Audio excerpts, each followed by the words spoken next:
Leave the destruction of the world and society at large to the men? I don't think so. 10. Bloody Bess, a pirate queen. She's not actually a pirate queen, but she might as well be. From the Crimson Pirates, Bess was in charge of keeping the X-Men in check after the team was captured. The X-Men escaped, of course, and Bess later returned and even flirted with Nightcrawler. She has since dedicated her days to finding her old pirate friends. All in all, her 10 appearances are not enough, and I want to see more of her. 9. Madam Slay, a Black Panther villain and such a diva in the complimentary sense.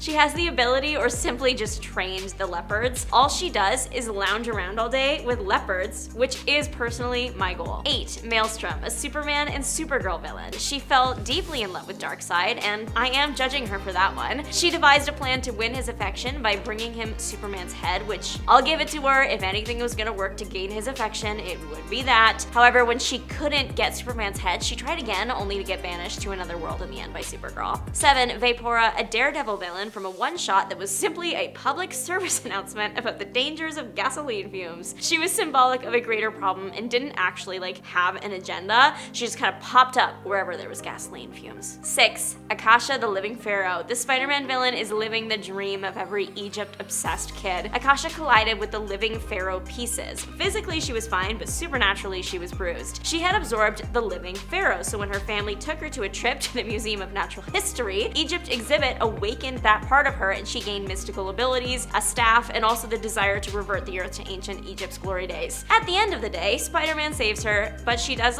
randomly grow wings and then just leaves. 5. Queen Mikra, a Wonder Woman villain keeping up with that Egypt theme. An ancient Queen Mikra had the power to bring stone sphinxes to life, but apparently she also looked a lot like Wonder Woman, so when Wonder Woman went to a museum and flew past some stone sphinxes, she accidentally woke them all up. The queen was resurrected once the sphinxes realized that Wonder Woman wasn't Queen Mikra. In the end, once all the sphinxes were defeated, Mikra aged to dust. 4. Clarisse Van Ripper. Now we actually do hate this one. A Ghost Rider villain. Clarisse gave the young people of her community access to her home and her yard to play, but in return, she decided that she deserved her own sick form of entertainment in return. She would remove them in horrible ways and then did fall down the stairs and get paralyzed, and eventually bound her soul to a demon to get unparalyzed, and the demon thing caused a whole other set of problems. Eventually, Ghost Rider began investigating and discovered the evil that lived in her house, taking out her demon, resulting in Clarisse's demise, but not before a healthy dose of the penance stare. 3. Queen of Ants, a doll man villain. This bizarre and beautiful creature is a criminal leader, ant lover, and rides around town with her ruffians, searching for people hurting ants. If they see you hurting ants, they will attack you, and the Ant Queen will throw a poisonous ant on you to finish the job. I love villains with themes. I absolutely adore them. In Feature Comics 103, her big plan was to steal the payroll of a major company by destroying the building, by planting termite nests and hoping that it just falls at exactly the right time. Dollman doesn't end up defeating the Ant Queen until a few days later, when he breaks the glass of her giant ant's enclosure and escapes while they eat her and her ruffians. 2. Nightflame, a Supergirl villain, the manifestation of the hero's dark side and subconscious desire to,